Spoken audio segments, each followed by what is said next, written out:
welcome to Books We Never Read. Except for those we have. I'm Nicole. I'm Jason. And today we are discussing parts 1 and 2 of The Invisible Life of Addie LaRue, that rhymes, by V. Schwab. So if you haven't read that far in the book, you might want to pop off, go read, and then come right back. We don't want to ruin anything for you. We have tons of other books available for you in the playlist section of our channel. If this is not the book for you, I bet you can find something that is. I do have, if you remind me, a Gold Star reference to West with Giraffes. Oh. Tons of other books playlisted for you in the playlist section. We are available on YouTube Music as a podcast if you just want to hear us and not see us. We are available on Fable. We are available on Instagram, so there's lots of different places that you can interact with us in between our readings, and we meet every Sunday at 10 a.m. to talk about books. What you think? About the book? Yeah. It's good. I enjoy it. I am particularly enjoying sort of the jump between the past and the present times. Because it definitely has I mentioned this yesterday, it kind of has a feeling of Doctor Strange and Mr. Norrell, like the bad part, right? The scary part. When the trickster character is intervening. So like it kind of has that aspect and time period to it. But then you kind of get this like modern romance sort of thing that's similar to a lot of other stuff that we've read. And you just get them blended together, and I think it's pretty clever. Yeah. I like this jump between times because what a time to have lived through. I mean, the last 300 years, and maybe every 300 years generation says this, but has had the most change. I mean, like... Oh, for sure, yeah. the biggest changes. She grew up in a place where women... can't even go out alone, can't rent a room alone. She became invisible at the worst possible time. And she literally had to sell herself to make sure she had enough money, for food at one point. I hate that happened to her, but I think it's actually like a really interesting sort of exploration of like, okay, so nobody can remember you. What now, right? Or like, what are the possible like knock-on complications? In like day 4. Yeah. It was real early into it. But because like we'll say stuff like, "Oh, what if nobody could remember you?" And you don't think about the fact that like, "Oh, well, now you can't have a bank account." Like, right? Now you can't. Well, and I wondered if, somehow she got to New York, but I imagine that's kind of where she's stuck now, because she can't fly back to Europe if she wanted to, because she has no identity. Interesting. Yeah, you'd have to like she ain't repeatedly practice breaking in. She ain't got the real ID. Yeah. Yeah. Interesting. And so I think her conundrum is interesting. She had a lovely childhood, was encouraged to be creative, but also she had a mother who taught her to be practical, but then ended up in this situation where it was a kindness to marry this man and belong to him, and because women are property. And she didn't want to do it, and she literally had to beg to the old gods, whoever that may be, and now she has no life, and that's the... when I was reading that, I was like, there's a metaphor here that like... damned if you do and damned if you don't. Yeah. Like for a woman, this is it. Yeah. And like I'm not saying that it's good to go off and like marry this guy, but like is it as bad as this? Like I don't know. Right? I don't know. And so it's sort of this like grass is greener on the other side thing, right? And I hate that I had that thought of like, girl, I think you should have just married this guy. Yeah. Because she didn't want to. Right. And that should matter. It should. But it doesn't. But now everything you want. Well, but also the perspective of what she wants should matter is like it's such an incredibly like modern concept. Yes. And I'm not saying that's the wrong concept. I'm just saying this be brand new, right? Yes. And like if we had and so like ignore the property concepts of Europeans from 1500 to 1800. Ignoring that, if you had like gone back to some guy in the 200s and been like, what really matters is like your ability to choose, like that guy would have been like, what are you talking about? Right. Right. No, I just need to like make sure me and my kids eat. Right. These practices were founded on survival. Yeah. And I do understand that. It's just so I can just sympathize with her. I can empathize with her that there's a different life that she wanted to lead. Yeah. And now she is. And if you're new to the channel, if you're just popping through, we are talking about the invisible life of Addie LaRue, and we're excited that you're here. Midnight Library, Memory Loss. Memory Loss Edition, yeah. So I thought about Red from West with Giraffes towards the end of the book when whoever it was at the end who was like picking up the pieces of the guy's life went to go visit her. And she had already, so her husband had said, just kind of in a frustrated way, like she'd always wanted too much. Yeah. And he was seeing that as a negative, and I saw Red throughout the whole thing as this amazing, positive force of, someone paving the way to do what they want. But this reminds me of Addie LaRue. She wanted too much. Yeah. She wasn't in the right time. One of the things I've been thinking about is, so, all right, Addie's being forgotten by everyone. No one is like able to take notice of her. She's not able to like make meaningful connections or whatever. And will we see that sort of pop up with someone who like does not have this problem? And is that what's going on with the boy? What's the boy's name? Henry. I think Henry is also cursed. So either Henry is also cursed, or Henry is the old god. And he's spinning this web to shatter Addie LaRue so that he can finally, get her. Ooh. That's dark. I hadn't thought of that. Maybe. That's the dark. only option. Okay. Well, so I was thinking, like, what if Henry is cursed in, like, an antagonizing way? So his curse is that he is not capable of forgetting, or he is not, like, everything... he is capable of finding all things hidden, or like some weird thing that is like a curse upon his life, because now he can't ever forget all these terrible things that happened to him. But like he seems unhappy. There's like this thing about his brother and his sister and all that, and so then the question is just like, why him? And I suppose it could be like a glitch in the Matrix. That's true. And that's what she's like. If this is some glitch, I want to know what it is. Now I think maybe Peggy and Shelby understood something at the end of part 2 that I didn't understand. That maybe that's been made kind of clear. Really? I missed that part. Hang on, I'm going to it.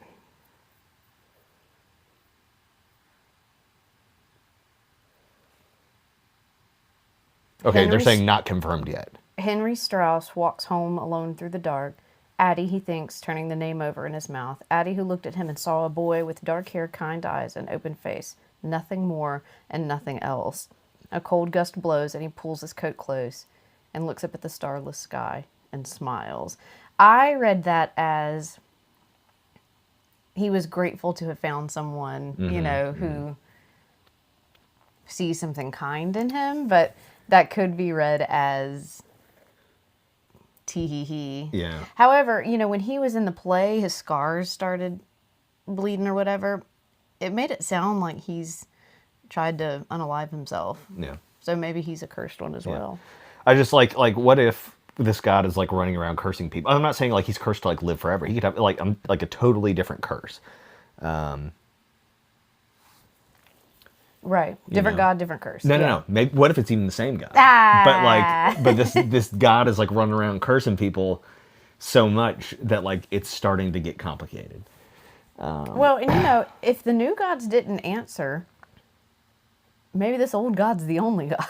The only one that interacts, I really like this concept. Like, and this is possibly a very old idea, but it is a very new idea. And then there's a bunch of ideas in the middle. of like what what are gods, Yeah. you know? And I really like that concept of like unnamed, unknowable, in the rocks, in the trees, in the space between the stars, right? Like, and that's kind of like what this, like, he's kind of a Cthulhu thing. Like, really, like, he is something beyond understanding in the deep, Right. you know? And, you know, and like it's cool or whatever when you have like Zeus and Hera and stuff, but like that's just orthodoxy by a different name, right? But like this is an older thing. It's anthropomorphization. Yeah. And I just think it's really cool.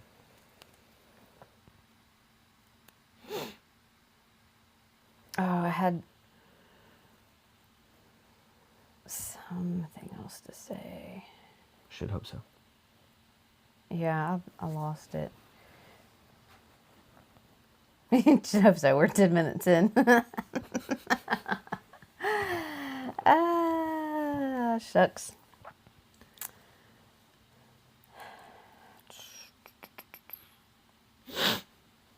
I do sort of like, you know, y'all mentioned Midnight Library. I do kind of like the emphasis here again on books. I sort of like when authors like rap in on themselves like that. And Addie's, she likes reading. There's like all this talk of bookstores and just sort of like this idea that like this is how you can have another life. Because normal people, whenever they are stuck in a life they don't like, they still escape, right? They read all the Harry Potters, right? And like that's like literally what Harry Potter is about, right? Like here's a boy in an unhappy life, and he sort of like makes this escape. This is normal and fine. This is something that we've been talking about with people that we know, right? Who just like unhappy and want out, but instead of like getting wrapped up in a soul deal, you know, you like read or you watch TV. Yeah, And I'm not saying that's like helpful either, but or I'm not saying that's healthy, but But it is, the balance is important. Everyone, no matter what their life is, needs to be able to escape and explore some other yeah, world. yeah, And I mean, and it's good for your brain because you learn about other possibilities, even if they're imaginary. You learn about other ways of life. You learn empathy. You learn skills. You know, you learn witty comebacks and new vocabulary and yeah. and all that, and ways to connect with others. So I mean, it's, but for the deep dark part of us, you know, sometimes that is the only way to escape. Yeah, I do like that. Pretty much, Addie, by 2 years in to her curse, she's pretty much just like living off spite. And I do like that. But the fact that he didn't come back for the yeah, anniversary, I was like, that's the he's good. yeah, the author, I think, is making some really good choices about how to be devious, right? Like he's not just a trickster. right. He's not just, you know, like he can go so much deeper. And like that's sort of like the difference between him and like the Faye character in the Doctor Strange thing or whatever. Is that Faye guy was like always playing games, you know, and this guy's just like, no, I'll just leave you hanging, right? Like the PTSD of will he show up, will he not show up, isn't enough Right. to drive you insane. And she didn't realize how much just knowing that some other entity knew who she was, she didn't realize how important that was to her Yeah. because she's so mad at him. Yes. Yeah. And then when he doesn't show up, she's yeah. shattered. Yeah. She has to go a whole other year without hearing her name. It's terrible. Yeah. So I did wonder if this was flipped the other way, if this was a guy, if Addie were a guy, would we see their attempts at connecting and romance and whatever as like predatory? Like, oh, this person doesn't remember me, so I can do this all again tomorrow. We might. That's very interesting, actually.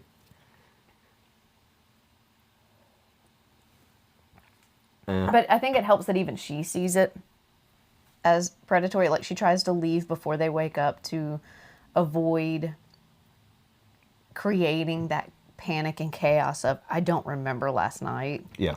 But even though they won't remember last night, they won't remember today. And so, like, you see what I'm saying? That's So, like, I'm just saying. That's true. And so, But- like, no matter what, they're going to be, like, keep moving. But That doesn't mean it's surely- not predatory, but yes. Yeah. Yeah. So I was real torn on that. I was like, I get that to live. So this book does ask the question, what do we need to live? Like, what is the basic fundamental? And like love and experiencing the presence of others and company of others is a really essential part of being alive and truly living. And she's just trying to continue that. And I think it's really sad that in Sam, she has found someone who has an essence of memory of her through her art. And that really, that really, like, hit my heart. You know, I'm interested by abstract art, and I think it's cool sometimes, and then sometimes I'm just like, what is this? But the description that Sam gives in the was it Sam? No, of the young lady, whoever it was like, I paint what I feel and not what I see, and you know all that. Anyway, I thought that was I thought that was a really good discussion. It's kind of cool. And that people are as unique as skies. I love that. That's true. And sometimes you associate people with colors and stuff like that. Yeah. What color am I? You're green.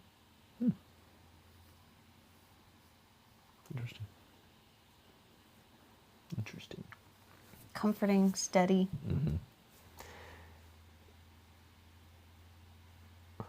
There's a lot of, I don't know, I feel like there is a lot of talk in this book of like senses, you know, and I think that's kind of interesting because even when like somebody can't remember you, there's like this sense memory, right? With the song, with the art, you know, like there's still too. this impression of someone. I'd forgotten about that. Without the distinct memory. Yeah. That like eventually he was remembering the song. Yeah. And like, isn't that true? Like, that even if you can't remember much of something, there is still this like sense impression, you know, like people can think back to their childhood and not remember a whole lot, but they have this like sense of safety, or they feel this sense of terror, or, you know, whatever. The smell of mowed grass and Peggy says you're yellow. I'm yellow. A lot of people say that. I'm yellow. I like that. Jaundiced. No, I'm just kidding. Just kidding. I'm all like, you're green because it's bold and confidence and security and strong, and you're like, you're jaundiced. Thanks. Okay. No, Peggy's purple. You are yellow. But like maybe like a lighter, more fluorescent purple. Good, strong purple. Yeah, that's what I see. I'm not good at colors. I can't name them, so it's hard. I can name like the basics.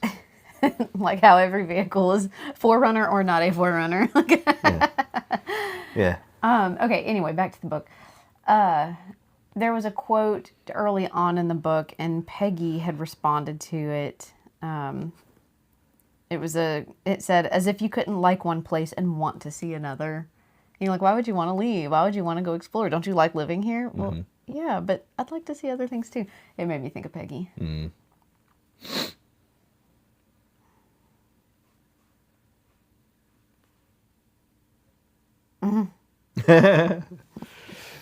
Shelby says in Fable that Addie loves New York City for all the reasons she did not like it at all.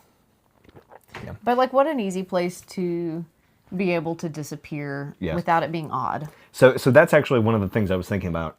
And then a minute ago, I was like, you know what? I'm not going to say that because I might be like totally missing the mark. But I think New York is an interesting choice for this because nobody can remember Addie. But like, does anybody remember anybody up there? Right. And like, certainly, of course you do. You have your friends and your regulars and all that sort of stuff. But just like in the mass of people, there is sort of this like alienation and this like ability to be like washed away in the masses and be forgotten. You could probably walk in and out of a very busy place and people would not remember you just because of like the sheer volume of it.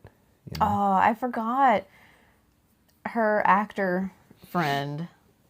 What a wonderful role for her to be able to play for him, even though it was only in that moment and he immediately forgot. But that was sad.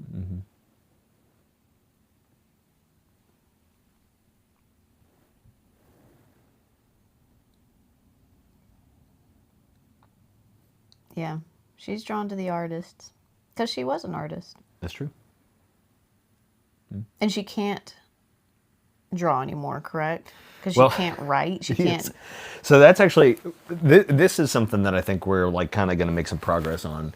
Yeah, she can't write, but there's the situation where she spilled the ink on the paper and the ink was gone, but like the thing was still knocked over and it was empty basically.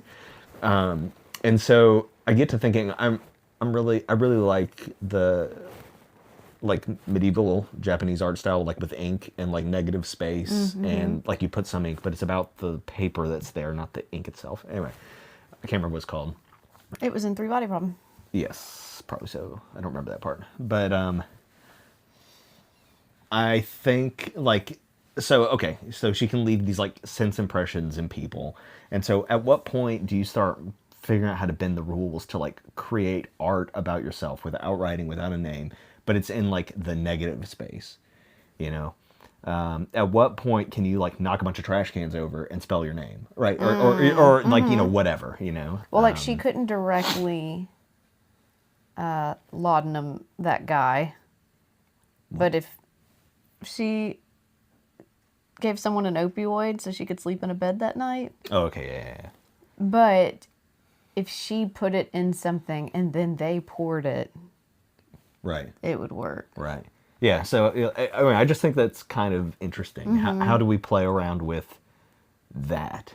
Because I think there's a lot of, and she can get people to remember music. Yeah. Over time. And art. And art. Yeah. So. Interesting. This could go a lot of ways. Yeah. We're only in the first, you know. Yeah. There's something there about like a Sections. person's essence. Yeah. You know? And it's not their name. And Yeah. there's so much attachment to somebody's name in this book, and like a name is power, and et cetera, and like, but like maybe we're exploring like, but is it right? And is the power this, you know, because like let's think about Luke. It's just a name that we put on power, and if we knew his true name, is it really any different? You Right. know, it's a label of the thing that has power. It's a representation. It's art. I'll have to think on this. What's the chat saying? She needs to figure out how to Ariel from Little Mermaid to communicate. I've never seen that. She loses her voice to become a human. She gives it up to become human. But I don't remember what she does when she doesn't have her voice. I don't remember that part of the movie. I get too scared at the Ursula part. Or when I was a kid. I haven't seen it since I was a kid.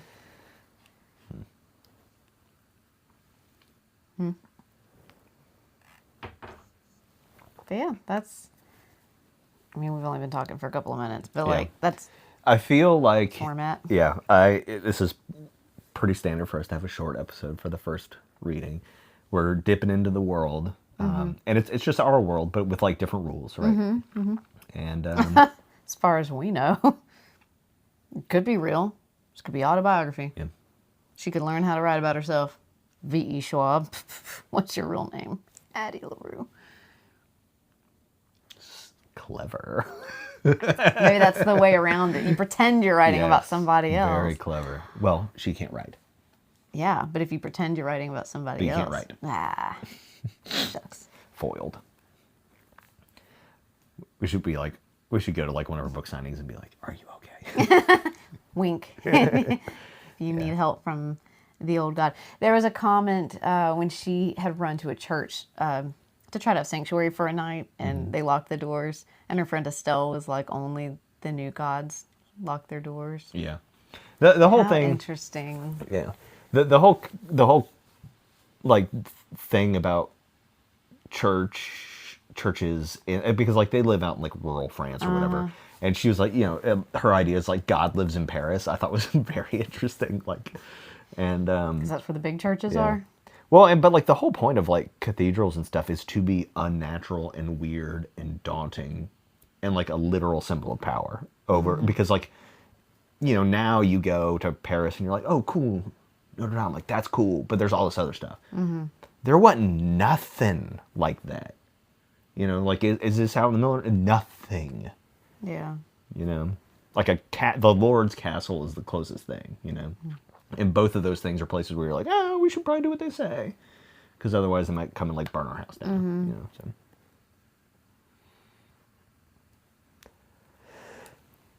Yeah, V.E. Schwab is a ghostwriter for Addie LaRue. Now I'm thinking about, I put Blade Runner on the other night while I was falling asleep. And, you know, part of Blade Runner is that one of these, like, synthetics is unaware that she's been given, like, implanted memories. And it's sort of like the opposite problem. Instead of, like, being forgotten, she remembers things that, like, never happened to her. And like, you know, what is your identity except for your relationship to the past and to other people? And so, like, in one case, it's all false. And in the other case, there isn't one. You know, like, she doesn't even, like, really have a past because there is no mark, you know? And she doesn't have relationships really with other people. And so what does that do to your sense of self? Yeah. It's just the stubbornness keeping her alive year to year at this point. 300 of them. Good for her.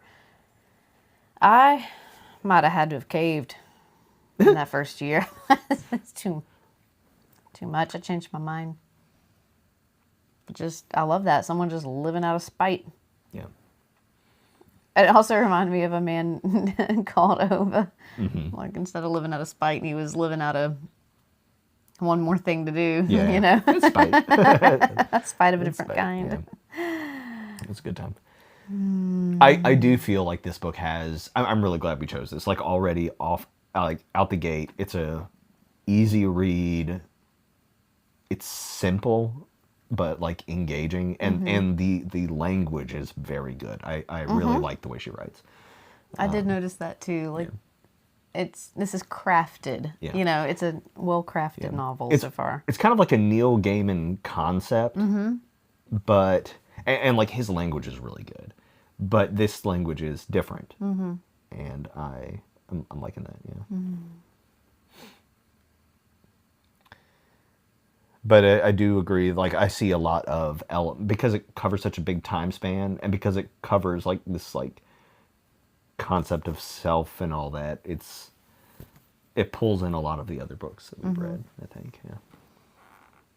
I'm glad that we're liking it so far. Well, I don't know. Are y'all liking it so far? I think people are liking it. Because I just went rogue with this pick. It was just we did go rogue. It wasn't even on the list. No, it was just an impulse. But it was just something, I was in the mood for something like this. And so I'm really glad that so far it's working out and kind of hitting just what I was needing to read. I'm not sure yet what I'm going to pick, but I am thinking about it already because I need to announce next week. And I think I'm leaning towards a sci-fi horror. Because, like, we've done horror and we've done sci-fi, but we've never really done, like, sci-fi horror. Seems cool. No? Okay. I'll think about it. Is not a no. Pick what you want. Yeah, I'm allowed That's to the pick. point of the book club, is that it makes us read things we wouldn't otherwise read. The what movie? I'm not sure. Pixar movie with the little boy being remembered. Talking about Coco? So Shelby's saying that the beginning of this book was a little repetitive, but she likes the twist with Henry. I do agree that, like, at some point there were just, like, a couple chapters where you're like, I have to survive again. But, like, I think the author's just trying to, like, hammer home how horrible, like that's, I agree that, like, we got a lot of that. But it was really important to explore you can't make money, and, like, you can't even sleep in a bed and have somebody remember that they rented you this room. You know? That was so terrible. And so you kind of need to explore that from different points of view. Like, the whole prostitution thing is awful, and I hate that. But I legitimately cannot think of another job like that you could do quickly. I mean, like, I guess you could go, like, mow somebody's lawn or something, right? Like, I don't know. I mean, like, now that I'm, like, sitting down and thinking about it, but, like, for a woman at that time, that's tough, because if they leave the room, it's over, right? And so, yeah, even the mowing the lawn, that doesn't work unless they sit out there with you. Yeah, because they're like, what are you doing on my lawn? Yeah, for sure. Yeah. What a pain. And it's not like she could mow the lawn in 1700s So France. Shelby's asking, what is the significance of the ring she can't get rid of? The ring she can't get rid of is from Luke. That was her sacrifice into Yes. the pond, and so he turned it around and used it as basically the reminder of Yeah. she can get rid of that ring when she sells her soul or gives up and Right. and goes to Luke. But I see it as like it so her dad had made that ring for her, and she made this promise, to the old gods to avoid getting married. It's like the symbolism of the ring itself. Like a wedding ring is that lifelong commitment to another person. Yes. She did not want that.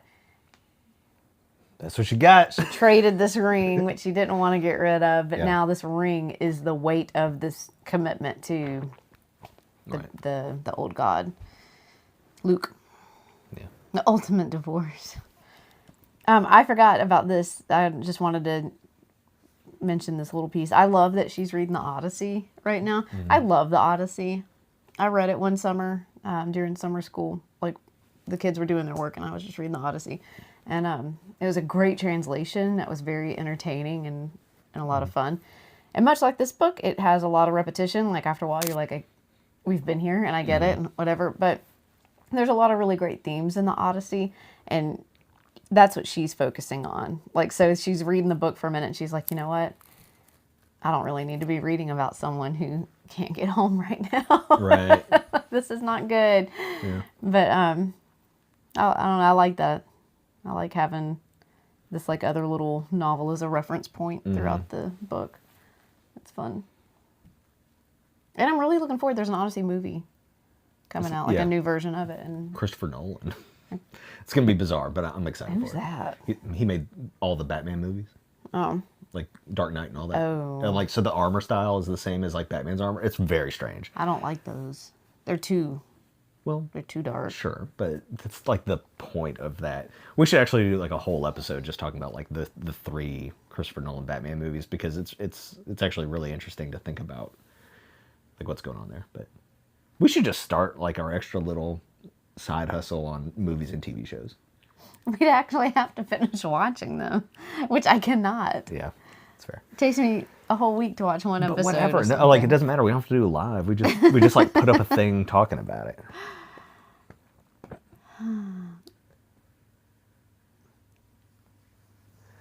So Peggy says if she heals and can't be injured, does her act of prostitution or any activity after that really count? Like, I don't know. I mean, does it count to her? And that's all that matters, right? Yeah, I guess to her. I like that she got bored and went to trade it. I felt the same way when I was reading it. Oh, the book. Yeah. Yeah. You're ready to trade this book, Shelby? Yeah. And I'll say this too, like, for some reason, maybe it's just because it's like in New York City and it's people of a certain age, but I am thinking back to Tomorrow and Tomorrow and Tomorrow. Mm-hmm. And that book focused on the Iliad. Oh, yeah. So, Ooh, gold star. yeah, buddy. I don't know that it's like really relatable, but But still, yeah. I mean, that is the cool thing about Yeah. those epics. So, like, specifically the part that I was thinking about was where the boy creates the game and communicates to the young lady through the game. And, like, he is a character in the game. Do you remember that part in Tomorrow, Tomorrow, Tomorrow? And, like, they have this whole life together with, like, a digital kid. Like, in this, like, MMO or something. Anyway.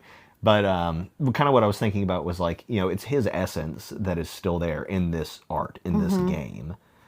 Even though in the game he goes by a different name. And so, like, that's just kind of... that book is all about art, again, as an expression of self.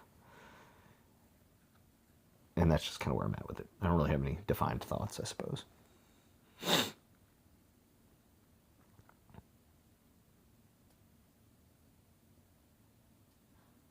And they're saying tomorrow's getting a... Movie or TV adaptation. Yeah. Yeah, very interesting. You know, and I think Neuromancer is coming out on... Yeah. Should be soon. We'll watch it. I'm excited. I was so glad when that book was over. I was looking at something the other day, and... I was looking at a video game, and it has an expansion called Wintermute, and I was like, I understand this reference. Oh. No, you. Fine. It's fine. Oh. I mean, it just didn't do much for me. I don't know. It wasn't bad. There's pieces that I remember pretty vividly, Yeah. but maybe much like Name of the Rose, the movie version will do me good. Yeah. I think it was a bit ahead of its time, and like I feel like it was trying to imagine things that like we didn't quite have like the language or visuals for yet, and so it's like a little off kilter. If it had been written like 20 years later, we would have had systems in place much more similar to what it was trying to Yeah. envision. Yeah. Well, but I mean, I appreciate it for that. The guy was, Yeah. So we have not seen Project Hail Mary yet. We want to. We will find time someday to do it. We have heard that one member of our book club did not enjoy it, and we have heard one person say that it was absolutely fantastic. yeah, the one who didn't enjoy it said that all the science was taken out of the movie, and for her, that really took away an important aspect of the book. Yeah. And I get that. Yeah, but like I also just don't know what to do about that. You know, like, and I think The Martian is probably the same way, right? Like there's much more I've science never in read the it. book. I've only watched it. I have never either, but I'm told. And like you just can't put so much science in the movie because like that's tough, but I do agree that the science is part of what makes the book so good. But that's also the problem with the difference between what you can read Yeah. and what can be shown. Right. And a lot of science is tell me, but a movie is show me. And so is good writing. Right. Good writing is show me, but it's easier to show you science when it's written. Yeah. Well, I keep thinking about I always, now that I've seen and read this, I think about All the Light We Cannot See, right? And like I challenge you, like read the first page of All the Light We Cannot See, just the first page, and then go watch the first episode of the Netflix show. You're going to get much more content in watching a whole episode than you would on the first page. The first page is better. Like it's just better without knowing anything else. Yeah. Just the language of it that you lose, and science as a language, I suppose you lose as well. So. Yeah. But I mean, it's, you know, the medium is different. Yeah. And that's fine. they have different goals a little bit, and Yep. you can have a long novel, but you can't have that long of a movie. Yeah. Yeah. Peggy says it would have been 6 days if we'd put all the science in. Yeah. But yes, we do need to watch it. We need to talk about it. Yep. Well, I think we've said about all we can say on this. I'm excited to keep reading. I didn't start until this weekend, I'll be honest, and now I'm like, oh, okay, this is good. So. I'm glad everyone's enjoying so far. We still have a long way to go. Might change. We'll be fine. We'll be I think fine. it's so early to find such a big twist. Yeah. You know, because like, so when you're like, sorry, we're like, out, we're Louisiana goodbye. When looking at like a plot narrative, you see the world as it currently is, and then there's a problem which changes things and creates a rising action. Right. I was assuming the problem here was that no one could remember her. Yeah. But what actually is the problem is that someone can. Yes. Interesting. And so what we thought was the structure of our narrative completely got flipped. Yeah. Right here at the end of this first section of the reading. Yes. Interesting. So anyway, that's fun. It is fun. I'm done. No, we keep going. This is your show. It's your book. You chose this. You're gonna get a lot of points off of this one. Maybe we're only a third of the way through. I don't, but like it's just good writing. I mean, how bad? Like it's just good writing. The story so far is like fine, right? I think I like the writing and the concept more than like the content so far, just because not much has happened. But like, she's gonna have to botch it really bad for this to not be like well liked. You know? I'm just saying. I think it's a fine start. All right. I'm just saying. You never know. So what's our reading for next week? I think it's parts 3 through 5, but we should confirm that somewhere. Yeah, it's in the short, and we have not posted that on the Fable yet, as best I'm aware. So we do need to do that. But we will see you guys next Sunday. We are aware that it is Easter Sunday, but we intend to be here anyway. So come join us. Bring your Easter eggs. 3 and 4. 3 and 4. Sounds Thank good. you. We should do like a whole like Easter egg episode where we like notice books in other books. Like an Easter egg, right? Ah. All right, you ready to go? Ready. See y'all next time. Happy reading.